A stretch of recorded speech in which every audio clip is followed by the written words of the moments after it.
Hello, hola, konbanwa, ohayo, ohayo, ni hao,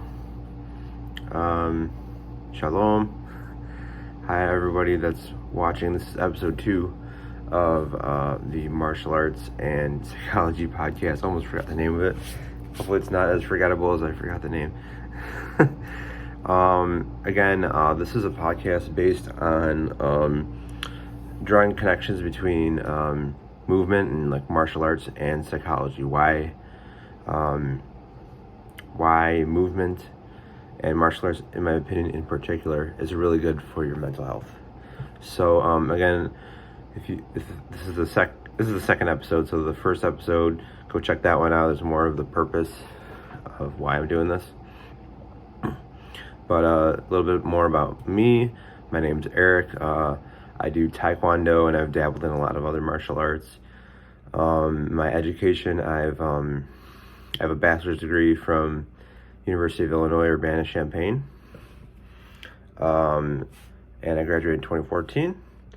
And I have a lot of master's training in clinical mental health counseling. I have everything but the degree.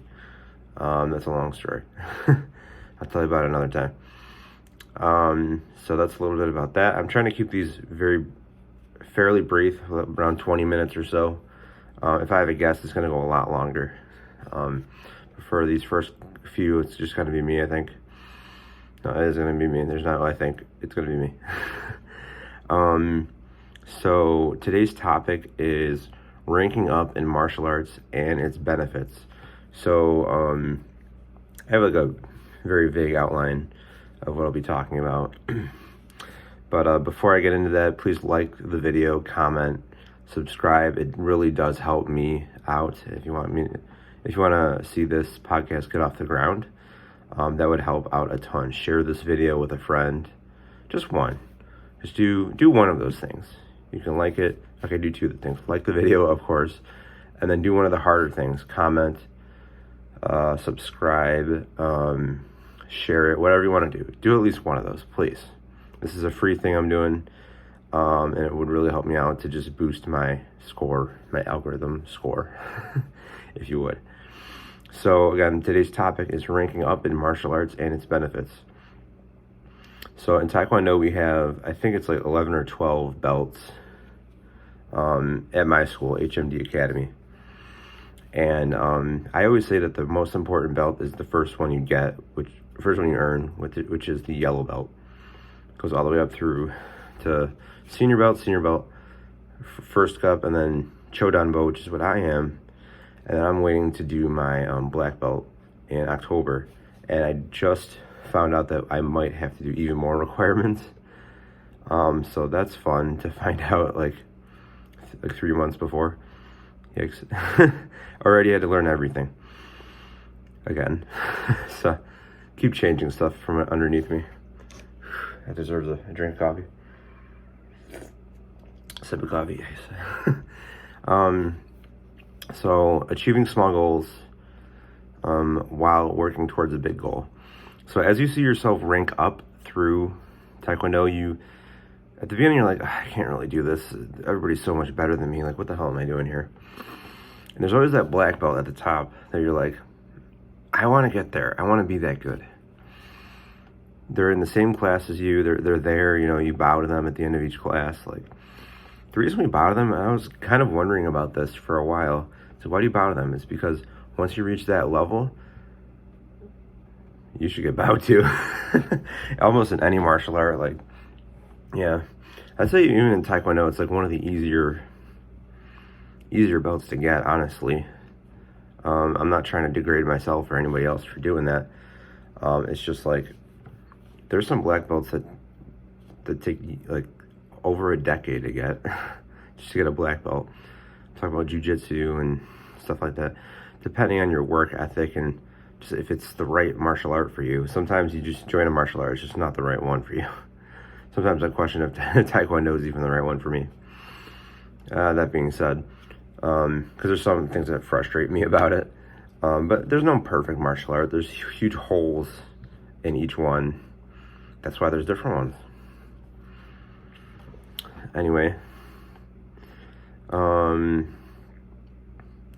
So you have a big goal of like getting a black belt. That's what for me it was like that. Get a big goal. I can't speak. You have a big goal of getting the black belt, but you have mini goals along the way that you can achieve within a month, maybe 2 months. Usually 1 month, but if you go all the time, usually 2 or 3 months, you'll get the next belt. Because I used to go to every single practice at school. It was 3 days a week. So for 3 evenings a week, I had no life.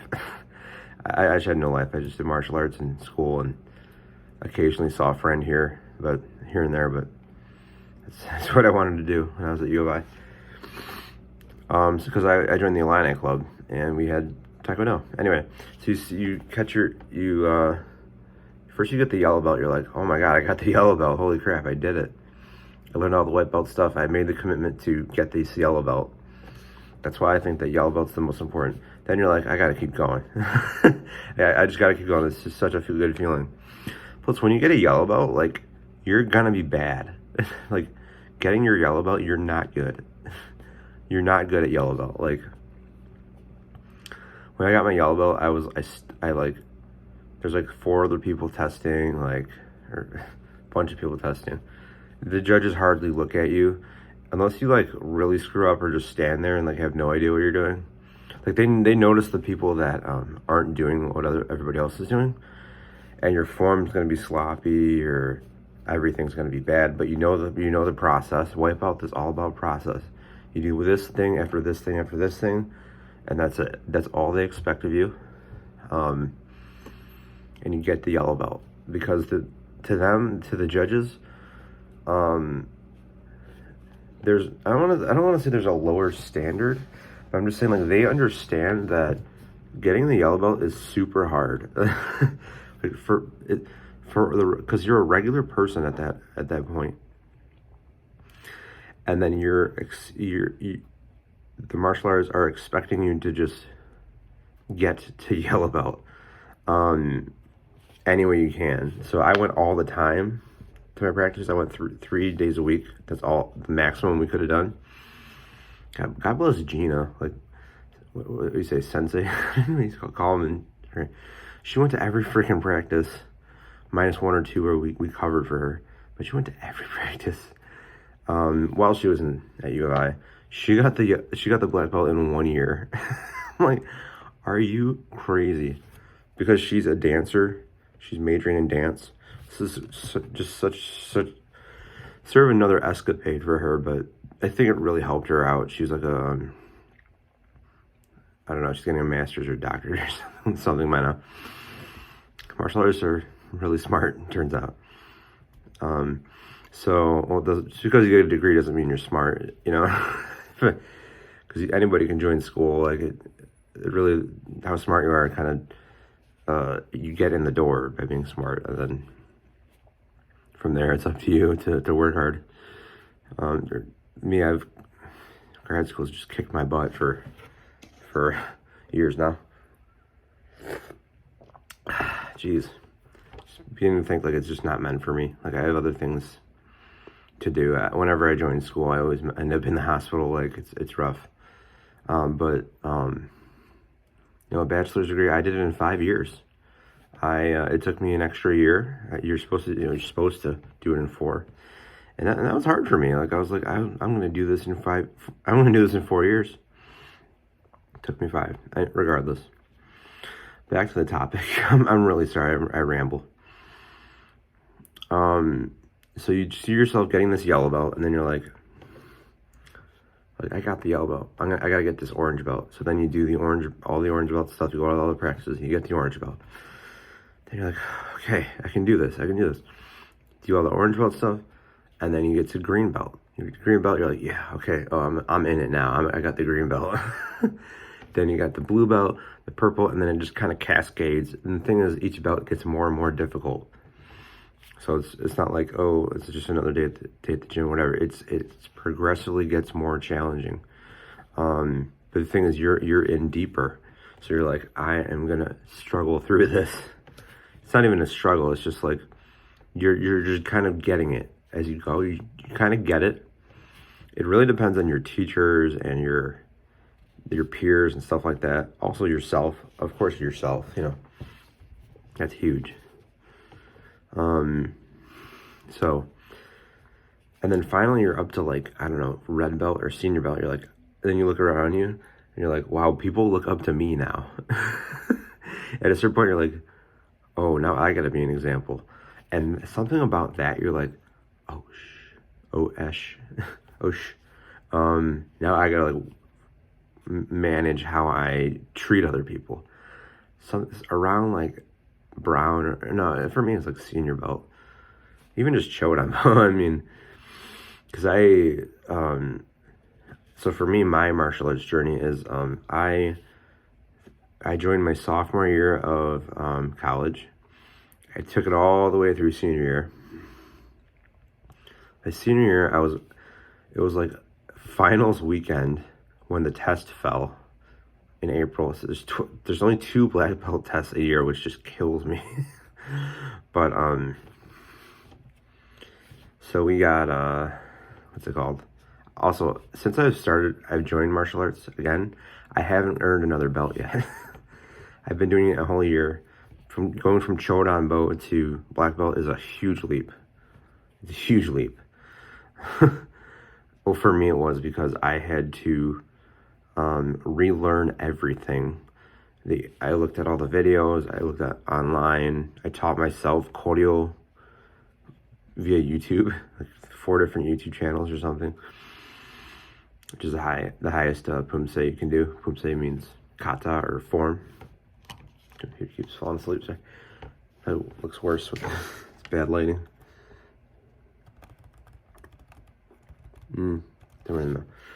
So it is a journey. It's been a journey, and I just found out for October I gotta learn even more stuff. Maybe I hope Master Young is not gonna put that on me like this late into the game. It's just really not fair to me, but we'll see what happens. I'm not gonna fight about it. If the last minute he changes everything, I'll just whatever. Some people call it's like they said it's sparring techniques or something, and then there's also like footwork, and it's like, oh my god, just stop this. Okay, just let me get the black. I would have practiced all of that had I known that was even a thing. Yeah, there used to be a lot more requirement. I'm getting like a COVID black belt, honestly, but I'm busting my ass trying to get this thing, so it's fine. Let's see. Okay, so next on the outline is improvement. The reason ranking up in martial arts is important to your psychology is improvements in self-esteem, because as you go through the belts, it's like, I did it. I get 1 F. I freaking did it. I got to the next belt. It is really, really good feeling when you're like, they're like, now you step forward, you step forward, you step forward. Everybody, you step forward. Congratulations, you've earned your blue belt, or you've earned your purple belt, whatever belt it is. And you're like,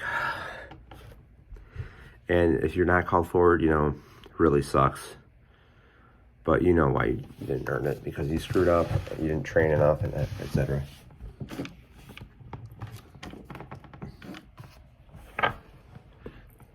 The computer's not plugged in all the way or something? No, it's definitely not. Sorry, one sec.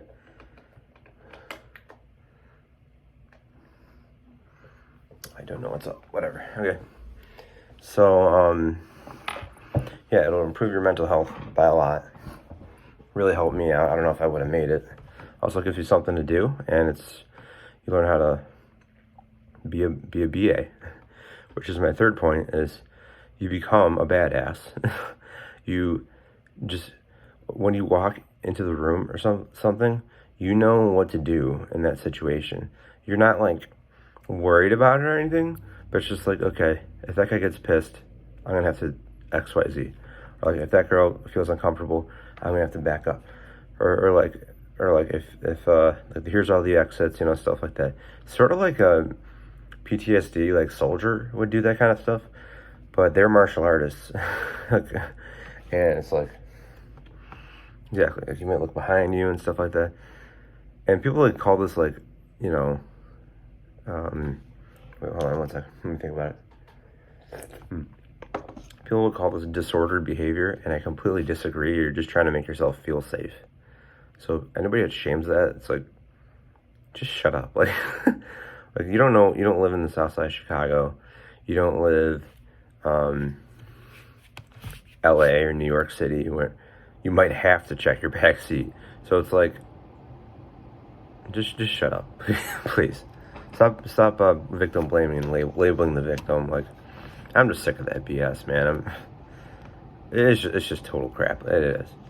I know a guy that went through all the motions and got the degree. And me, I'm a fighter. I put up a fight.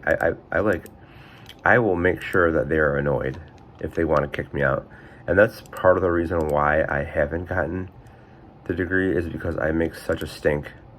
I cannot sit there. I will fight them. I'll be like, yo, this is wrong, like blah blah blah, like, to their face, and then they punish me for it. But I know a naval chief who was my counselor at some point. He's like, yeah, you just gotta go through it, dude. Like, you just gotta, like, he was like a chief engineer, I think he was. Shout out to Mike. He's like, you'd be good in the military, blah blah. I'm like, I know. But I have a history of mental illness, so it's whatever. They don't want me, but I don't want them. It'll whoop my butt, and in any situation, I could have an emotional issue, and who knows what from there. So that's just a nightmare. So anyway, so I'm gonna wrap it up from here. Thanks for listening. I wrap every podcast up with a quote. Everyone, as in, this is my second one, so I'll be 2 for 2. Who knows what I want to do? Your true success in life begins only when you make the commitment to become excellent at what you do. That quote is by Brian Tracy. So you have to success is when you make the commitment to become excellent. Or to achieve excellence is to achieve success. In my opinion, that's an opinion. So to you, your success might be once I get a girlfriend or a boyfriend. Once you get a boyfriend, once you get a girlfriend, that's your success. That's fine. Or you can say my success is once I make 100,000 a year, whatever you want to do. Or once I achieve XYZ, that's your success. I might do, once I figure out how to do the screen, I might do like kanji of the day or something like that. Let me know what you guys want to see. Or maybe like I'll do like a martial art move or something, make a fool of myself on screen. Might be funny. Thanks for watching, everybody. And if you want to be a guest on here, just drop a comment. If you do martial arts or like psychology or are a counselor, I don't care. Just message me and we'll figure something out. You guys have a great day, and I'll talk to you next time. Peace.